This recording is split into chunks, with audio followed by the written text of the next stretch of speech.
ಉಗ್ರ ಮೌಲಾನಾ ಮಸೂದ್ ಅಜರ್ ಮದ್ರಸಾ ಕೂಡ ಟಾರ್ಗೆಟ್ ಮಾಡಿ ಹೊಡೆದಾಕಿದ್ದಾರೆ. ಜೈಷ್ ಎ ಮೊಹಮ್ಮದ್ ಉಗ್ರನ ಅಡಗು ತಾಣ ಕೂಡ ಟಾರ್ಗೆಟ್ ಮಾಡಿತ್ತು ಸೇನೆ. 3 ಸೇನಾ ಪಡೆಗಳಿಂದ ಅತ್ಯಾಧುನಿಕ ವೆಪನ್ಗಳಿಂದ ಈ ದಾಳಿ ಆಗಿರ್ತಕ್ಕಂಥದ್ದು ಸ್ಪಷ್ಟ. ಮೌಲಾನಾ ಮಸೂದ್ ಅಜರ್ ಅಂದರೆ ಕಂದಹಾರ್ ವಿಮಾನ ಅಪಹರಣ ಆಯ್ತಲ್ಲ, ಆಗ ನಮ್ಮ ಜೈಲಿನಲ್ಲಿದ್ದಂತಹ ಈ ಉಗ್ರನನ್ನು ಬಿಟ್ಟು ಭಾರತೀಯ ನಾಗರಿಕರನ್ನ ನಾವು ವಾಪಸ್ ಕರ್ಕೊಂಡ್ಬಂದಿದ್ವಿ. ಅದೇ ವ್ಯಕ್ತಿಯ ಅಡಗು ತಾಣದ ಮೇಲೆ ಅಟ್ಯಾಕ್ ಮಾಡಿದ್ದಾರೆ. ಉಗ್ರ ಮೌಲಾನಾ ಮಸೂದ್ ಅಜರ್, ಹಫೀಜ್ ಸಯೀದ್ ಇವರು ತುಂಬ ಆಕ್ಟಿವ್ ಆಗಿದ್ದ ಜಾಗಗಳ ಮೇಲೆ ಅಟ್ಯಾಕ್ ಆಗಿರ್ತಕ್ಕಂಥದ್ದು. ರೈಟ್, ಈ ಎಲ್ಲ ವಿಚಾರಕ್ಕೆ ಸಂಬಂಧಪಟ್ಟಂತೆ ಮಾತನಾಡೋದಕ್ಕೆ ನಮ್ಮ ಜೊತೆಯಲ್ಲಿ ಚಿಂತಕರು ಹಾಗೂ ವಾಗ್ಮಿ ಚಕ್ರವರ್ತಿ ಸೂಲಿಬೆಲೆ ನಮ್ಮ ಜೊತೆ ಜಾಯ್ನ್ ಆಗಿದ್ದಾರೆ. ಸರ್ ನಮಸ್ತೆ. ನನ್ನ ಪ್ರಕಾರ ಸಮಸ್ತ ಭಾರತೀಯರಿಗೆ ಕಂಗ್ರ್ಯಾಚುಲೇಷನ್ಸ್ ಹೇಳುವಂತಹ ಸಮಯ, ನಿಜವಾದ ಶುಭೋದಯ ಅಂದರೆ ಇವತ್ತು ಅಂತ ನಾನು ಅನ್ಕೋತೀನಿ. What you say sir? ನನಗೆ ದೀಪಾವಳಿನೇ ಇವತ್ತು ಅಂತ ಅನ್ನಿಸ್ತಿದೆ. ಪಟಾಕಿ ಹೊಡಿಬಾರ್ದು, ಪಟಾಕಿ ಹೊಡೆದ್ರೆ ಪರಿಸರ ಹಾಳಾಗುತ್ತೆ ಅಂತ ಅನೇಕರು ದೀಪಾವಳಿಯನ್ನೇ ಮುಗಿಸುವಂಥ ಪ್ರಯತ್ನ ಮಾಡ್ತಿರುವಾಗ ಈ ದೇಶ ಪಾಕಿಸ್ತಾನದಲ್ಲೇ ಪಟಾಕಿ ಹೊಡೆದು ಒಂದು ಸಂದೇಶ ಕೊಟ್ಟಿದೆ. ಎರಡನೇದು ಪ್ಯಾಂಟು ಬಿಚ್ಚಿ ನೀನು ಯಾವ ಧರ್ಮಕ್ಕೆ ಸೇರಿದವನು ಅಂತ ಕೇಳಿಕೊಂಡು ಅಟ್ಯಾಕ್ ಮಾಡುವಂಥ ಸಂದರ್ಭ ಟೆರರಿಸ್ಟ್ಗಳು ತೋರಿಸಿದಾಗ ಪಾಕಿಸ್ತಾನದ ಅವರ ಬಾಡಿಗೆ ಬಂಟರು ಅಲ್ಲಿನ ಸೈನಿಕರು ಬಂದು ಇಲ್ಲಿ ಆ ಕೆಲಸ ಮಾಡಿ ಹೋಗುವಾಗ, ಆಸಿಮ್ ಮುನೀರ್ ಹೇಳಿದಂಥ ಸೈನಿಕರು ಇಲ್ಲಿ ಭಯೋತ್ಪಾದನೆ ನಡೆಸಿ ಹೋಗುವಾಗ ಭಾರತ ಆಪರೇಷನ್ ಸಿಂಧೂರ್ ಅಂತ ಕರೆದು, ಹೌದಪ್ಪ ನಾನು ಹಿಂದೂ, ನಾನು ಸಿಂಧೂರ ಇಡೋನು, ತಗೋ ನಾನೀಗ ಬಾಂಬ್ ದಾಳಿ ಮಾಡ್ತಾ ಇದ್ದೀನಿ ಅಂತ ಹೇಳಿ ದಾಳಿ ಮಾಡೋದಿದೆಯಲ್ಲ, ಇದು ನಾವು ಹೇಳಿಬಿಟ್ಟು ಬಡಿಯೋದು ಅಂತ ಹೇಳ್ತಾರಲ್ಲ, ನಾವು ಹೇಳದೆ ಸರ್ಪ್ರೈಸ್ ಅಟ್ಯಾಕ್ ಕೊಟ್ಟಿದ್ದಲ್ಲ. ಕಳೆದ 8-10 ದಿನಗಳಿಂದ ನಿರಂತರವಾಗಿ ನಾನು ಅಟ್ಯಾಕ್ ಮಾಡುವವನಿದ್ದೀನಿ ಅಂತ ಹೇಳಿಯೇ ಮಾಡಿದ್ದಾಗಿದ್ದರಿಂದ ನನಗನ್ಸುತ್ತೆ ಇಡೀ ಭಾರತೀಯರು ಸಂಭ್ರಮಿಸಬೇಕಾಗಿರುವಂಥ ಕಾಲ.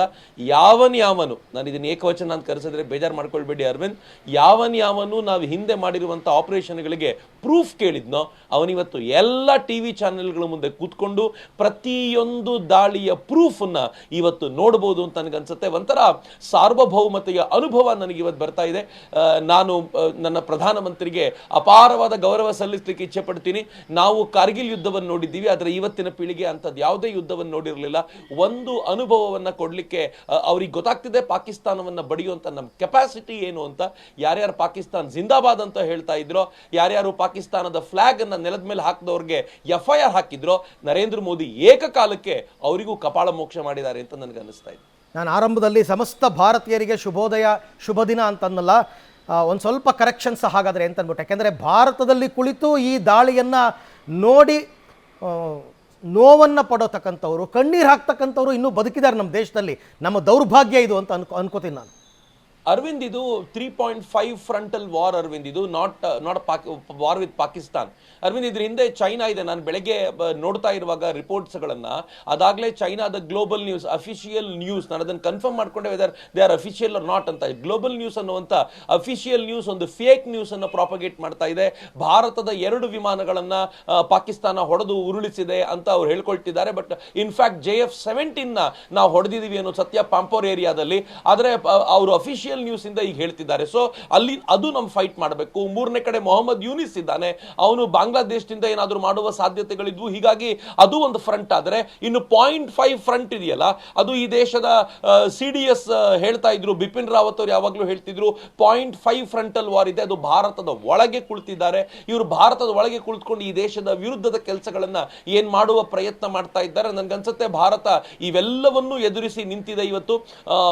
ಒಂಥರ ಒಳಗೆ ಕುಳಿತಿರುವಂತವರಿಗೆ ದೊಡ್ಡ ಪ್ರಮಾಣದಲ್ಲಿ ಒಳಗೊಂದು ವಿರೋಧ ಇದೆ ಅರವಿಂದ್, ನಾವು ಅನ್ಕೊಳ್ಳೋಷ್ಟು ಸಲೀಸಿಲ್ಲ.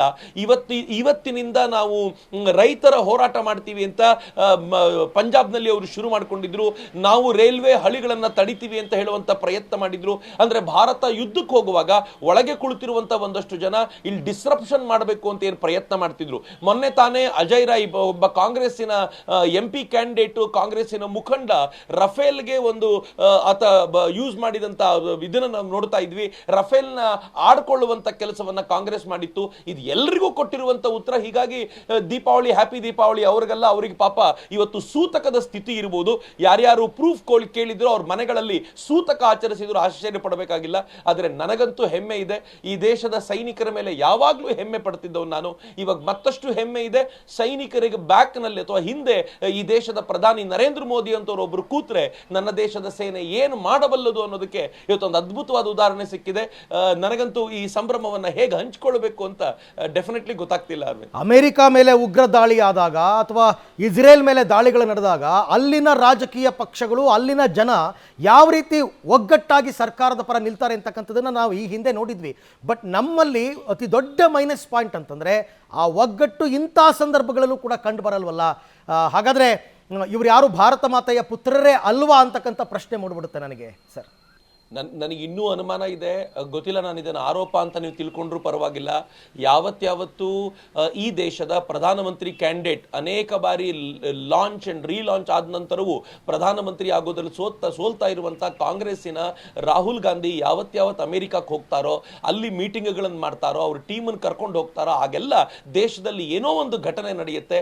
ಬಹುಶಃ ಈ ಘಟನೆ ನಡೆಯೋಕ್ಕಿಂತ ಮುಂಚೆ ಅವರು ಅಮೆರಿಕಾದಲ್ಲಿ ಇದ್ದದನ್ನು ನಾವು ನೋಡಿದ್ದೀವಿ. ಅಂದರೆ ಎಲ್ಲೋ ಒಂದು ಕಡೆ ಕಾಂಗ್ರೆಸ್ಸು ವಿದೇಶಕ್ಕೆ ಹೋಗಿ ವಿದೇಶದಲ್ಲಿರುವಂಥ ಜನರ ಮೂಲಕ ಭಾರತದಲ್ಲಿ ಆಕ್ರಮಣ ಮಾಡುವಂಥ ಸಹಾಯ ಕೇಳೋದನ್ನ ಈ ಹಿಂದೆ ನಾವೆಲ್ಲ ನೋಡಿರೋದ್ರಿಂದ ನನಗೆ ಕಾಂಗ್ರೆಸ್ಸಿನ ಕುರಿತಂತೆ ಮಾತನಾಡುವಾಗ ಅದು ಬರೀ ಈ ಥರದನ್ನ ಮಾಡುತ್ತೆ ಅಂತ ಅಷ್ಟೇ ಅಲ್ಲದೆ ಅದು ಭಾರತ ವಿರೋಧಿ ಕೃತ್ಯಗಳನ್ನು ಮಾಡುತ್ತೆ ಅಂತ ನನಗೆ ಯಾವಾಗಲೂ ಅನ್ಸುತ್ತೆ. ಅದನ್ನ ಸರ್ಕಾರವೇ ಅದಕ್ಕೆ ಪ್ರೂಫ್ ಬೇಕಾಗಿರೋದನ್ನ ಒದಗಿಸಬೇಕು. ಬಿಟ್ರೆ ಅವ್ರು ಮಾಡುವಂಥ ಈ ಕೆಲಸಗಳಿವೆಯಲ್ಲ, ಅದು ದೇಶದ ಅಖಂಡತೆಗೆ, ದೇಶದ ಏಕತೆಗೆ ಭಂಗ ತರುವಂಥ ಪ್ರಯತ್ನ ಅನ್ಸುತ್ತೆ. ಬಟ್ ಥ್ಯಾಂಕ್ ಗಾಡ್ ಈ ದೇಶದ ಪ್ರಧಾನಿ ಒಬ್ಬ ಸಮರ್ಥವಾಗಿರುವಂಥ ವ್ಯಕ್ತಿ ಈ ದೇಶದ ಪ್ರಧಾನಿಯಾಗಿದ್ದಾರೆ. ಈ ದೇಶದ ರಕ್ಷಣಾ ಇಲಾಖೆ ಅದ್ಭುತವಾಗಿದೆ. ಆನಂತರ ಈ ದೇಶದ ಹಣಕಾಸು ಇಲಾಖೆ. ಈ ಗಲಾಟೆಯ ನಡುವೆ ಅರವಿಂದ್, ನಾನು ಬಹಳ ಖುಷಿಯಿಂದ ಹೇಳ್ಕೊಳ್ಳುವ ಸಂಗತಿ, ಈ ಎಲ್ಲ ಗಲಾಟೆಗಳಿಗೆ ಭಾರತ ಪ್ರಿಪೇರ್ ಆಗ್ತಾ ಇರುವಾಗ ಜಗತ್ತಿನ 5ನೇ ಶ್ರೀಮಂತ ರಾಷ್ಟ್ರದಿಂದ 4ನೇ ಶ್ರೀಮಂತ ರಾಷ್ಟ್ರವಾಗಿ ನಿನ್ನೆ ನಾವು ಹೋಗಿ ನಿಂತಿರೋದು, ನಮ್ಮ ಸ್ಟೇಟಸ್ ಅಲ್ಲಿಗೆ ಹೋಗಿ ನಿಂತಿರೋದನ್ನು ನೋಡಿದ್ರೆ ಭಾರತ ಇದನ್ನ ಸಲೀಸಾಗಿ ಎದುರಿಸುತ್ತೆ ಅಂತ ನನ್ಗನ್ಸುತ್ತೆ. ಬಟ್ ಇದು ಆಕ್ಚುಲಿ ಫುಲ್ ಫ್ಲೆಜ್ಡ್ ವಾರ್ ಇದುವರೆಗೂ ಅಲ್ಲ.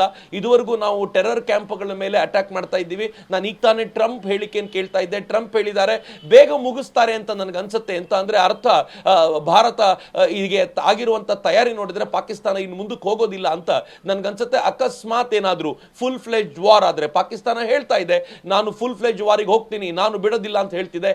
ನಾವು ಒಳಗೆ ನುಗ್ಗಿ ಪಾಕಿಸ್ತಾನದ ಒಳಗೆ ಹೋಗಿ ಇನ್ನು ನಮ್ಮ ಏರ್ ಬೇಸ್ನಿಂದ ನಾವು ಹಾರಿಯೇ ಇಲ್ಲ, ಇರುವ ಜಾಗದಿಂದಲೇ ಪಾಕಿಸ್ತಾನಕ್ಕೆ ನುಗ್ಗಿ ಹೊಡಿತಾ ಇರುವಂತ ಈ ಪ್ರಕ್ರಿಯೆಯನ್ನು ನೋಡಿದ್ರೆ ಪಾಕಿಸ್ತಾನ ಪತರುಗುಟ್ಟು ಹೋಗಿರ್ಲಿಕ್ಕೆ ಸಾಕು. ಇವತ್ತು ಪಾಕಿಸ್ತಾನ ಎಕ್ಸ್ಪೆಕ್ಟ್ ಮಾಡಿರಲಿಲ್ಲ ಭಾರತ ಹೀಗೆ ಮಾಡಬಹುದು ಅಂತ. ಆದರೆ ಹೇಳಿ ಬಡ್ದಿದ್ದೀವಲ್ಲ, ಇದು ಒಳಗಿರುವಂತ ಕಾಂಗ್ರೆಸ್ನವರಿಗೆ ಬಹುಶಃ ಇನ್ನು 10 ವರ್ಷಗಳ ಕಾಲ ಅವ್ರ ಬೀದಿಗೆ ಬಂದು ಮುಖ ತೋರಿಸ್ಕೊಳ್ಬಾರ್ದು. ಆ ಥರದ ಒಂದು ಹೊಡೆತವನ್ನ ಈ ದೇಶ ಪಾಕಿಸ್ತಾನಕ್ಕೂ ಕೊಟ್ಟಿದೆ, ಇಲ್ಲಿ ಪಾಕಿಸ್ತಾನದ ಪರವಾಗಿರೋರ್ಗೂ ಕೊಟ್ಟಿದೆ ಅಂತ ಅನ್ಸುತ್ತೆ. ದೇಶದ ಒಳಗಿರೋ ಅವ್ರ ಬಗ್ಗೆ ನಾವು ಮಾತನಾಡಿದ್ರೆ ಟೈಮ್ ವೇಸ್ಟ್ ಅಂತ ನನಗೆ ಅನ್ಸುತ್ತೆ. ಆದರೂ ಆ ನೋವು ಸಿಟ್ಟನ್ನು ತೀರಿಸ್ಕೊಳ್ಳೋದಕ್ಕೆ ಮಾತಾಡಲೇಬೇಕು ಸರ್. ಬಟ್ ಈಗ ನಮ್ಮ ಸೇನೆಯ ವಿಚಾರಕ್ಕೆ ಬರೋಣ ಸರ್. 23 ನಿಮಿಷದ ಹೊಡೆತವನ್ನು, ಕೇವಲ 23 ನಿಮಿಷದ ಹೊಡೆತವನ್ನು ಪಾಕಿಸ್ತಾನ ತಡ್ಕೊಳಕ್ಕಾಗಿಲ್ಲ. ಇಟ್ಟ ಗುರಿ 1 ಇಂಚು ಆಚೀಚೆ ಹೋಗಿಲ್ಲ. ನಮ್ಮ ಶಕ್ತಿ ಸಾಮರ್ಥ್ಯ ಏನು ಅಂತಕ್ಕಂಥದ್ದನ್ನು ತೋರಿಸಿದ್ದೀವಿ. ಹಾಗಿದ್ರೂ ಕೂಡ ಉತ್ತರನ ಪೌರುಷ ಅಂತಾರಲ್ಲ, ಹಂಗೆ ಮಾತನಾಡ್ತಾರಲ್ಲ, ತಮ್ಮ ಕಾಲ ಮೇಲೆ, ತಮ್ಮ ತಲೆ ಮೇಲೆ ಚಪಟಿ ಕಾಲು ಅವರೇ ಹೇಳ್ಕೊತಾ ಇದ್ದಾರೆ ಪಾಕಿಸ್ತಾನದವರು ಅಂತ ನಂಗೆ ಅನಿಸ್ತಾ ಇದೆ. ಅಬ್ಸಲ್ಯೂಟ್ಲಿ. ನೀವು 2001, 2002 ಭಾರತದ ಏರ್ ಅಟ್ಯಾಕ್, ಭಾರತದ ನಮ್ಮ ಜೆಟ್ ಫೈಟರ್ಗಳು ಆಕ್ಸಿಡೆಂಟಿಗೆ ಒಳಗಾಗಿದ್ವು. ಆ ಫೋಟೋನ ಹಿಡ್ಕೊಂಡು ಪಾಕಿಸ್ತಾನದಲ್ಲಿ ಸುದ್ದಿ ಸ್ಪ್ರೆಡ್ ಮಾಡಲಾಗ್ತಿದೆ.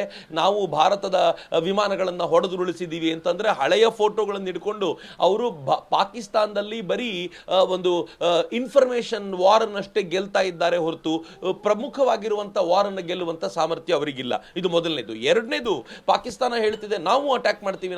ನಾವು ಒಳಗೆ ಬಂದು ಅಟ್ಯಾಕ್ ಮಾಡಾಯ್ತು, ಇನ್ನು ಅಟ್ಯಾಕ್ ಅನ್ನು ತಡೆಯುವಷ್ಟು ಏರ್ ಡಿಫೆನ್ಸ್ ನಿಮ್ಮ ಹತ್ರ ಇಲ್ಲ. ಅಯೋಗ್ಯರು ನೀವು ನಾಲಾಯಕರು, ನಿಮಗೆ ತಾಕತ್ತಿಲ್ಲ.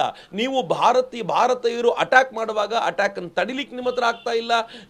ನಿಮ್ಮ ಏರ್ ಡಿಫೆನ್ಸ್ ಸಿಸ್ಟಮ್ ಸತ್ತೋಗಿದೆ. ನೀವು ಯಾರ ಮೇಲೆ ಅಟ್ಯಾಕ್ ಮಾಡಬಹುದು ಅಂತಂದ್ರೆ, ಯಾವ ಭಾರತೀಯ ಪ್ರವಾಸಿಗರು ಕಾಶ್ಮೀರಕ್ಕೆ ಬಂದಿರ್ತಾರೋ, ಅವ್ರ ಕೈಯಲ್ಲಿ ವೆಪನ್ಸ್ ಇರಲ್ವೋ, ಅವರಿಗೆ ಯುದ್ಧ ಅಂದ್ರೆ ಏನು ಅಂತ ಗೊತ್ತಿರಲ್ವೋ, ಅವ್ರಿಗೆ ಈ ತರದ ಅಟ್ಯಾಕ್ಗಳು ಗೊತ್ತಿರಲ್ವೋ, ಅಂಥವ್ರ ಮೇಲೆ ಟಾರ್ಗೆಟ್ ಮಾಡೋದು ಬಿಟ್ರೆ ನಿಮ್ಮ ಯೋಗ್ಯತೆ ಭಾರತದ ಸೈನಿಕರನ್ನ ಎದುರಿಸುವಂತದ್ದಿಲ್ಲ, ಈ ದೇಶವನ್ನ ಎದುರಿಸುವ ಸಾಮರ್ಥ್ಯ ನಿಮಗಿಲ್ಲ ಅನ್ನೋದನ್ನ ನಾವಿವತ್ತು ನೇರವಾಗಿ ಹೇಳಿದ್ರು ಕೂಡ ಪಾಕಿಸ್ತಾನ ಏನು ಮಾಡುವ ಸ್ಥಿತಿಯಲ್ಲಿಲ್ಲ. ಇದು ಭಾರತಕ್ಕೆ ಗೊತ್ತಿತ್ತು. ಹೀಗಾಗಿ ಭಾರತ ಸರಿಯಾದ ಸಂದರ್ಭವನ್ನ, ಸರಿಯಾದ ಜಾಗವನ್ನ ನೋಡಿ ಅಟ್ಯಾಕ್ ಮಾಡಿದೆ ಅಂತ ನನ್ಗನ್ಸುತ್ತೆ. ಈ ದೃಷ್ಟಿಯಿಂದ ನಾವು ಅಟ್ಯಾಕ್ ಮಾಡಿರುವ ಜಾಗವು ಆರ್ಡಿನರಿ ಅಲ್ಲ. ಮುಜಫರಾಬಾದ್, ಎಲ್ಲಿ ಜೈಷೆ ಮೊಹಮ್ಮದ್ನ ಒಂದು ಬೇಸ್ ಕ್ಯಾಂಪ್ ಇತ್ತೋ, ಅಲ್ಲಿ ಮದರಸಾಗಳು ನಡೀತಿದ್ವು. ಆ ಮದರಸಾಗಳ ಮೇಲೆ ಅಟ್ಯಾಕ್ ಆಗ್ತಿದೆ. ಅಲ್ಲಿನ ವಿಡಿಯೋಸ್ ಬರ್ತಿದೆ. ಮದರಸಾಗಳಿಂದ ಅಲ್ಲಿರುವಂಥ ವಿದ್ಯಾರ್ಥಿಗಳನ್ನ ಯಾರು ಭಾವಿ ಟೆರರಿಸ್ಟ್ಗಳಾಗ್ಬೋದೋ ಅಂತ ಟೆರರಿಸ್ಟ್ಗಳನ್ನ ಅಲ್ಲಿಂದ ಖಾಲಿ ಮಾಡಿಸ್ತಾ ಇದ್ದಾರೆ.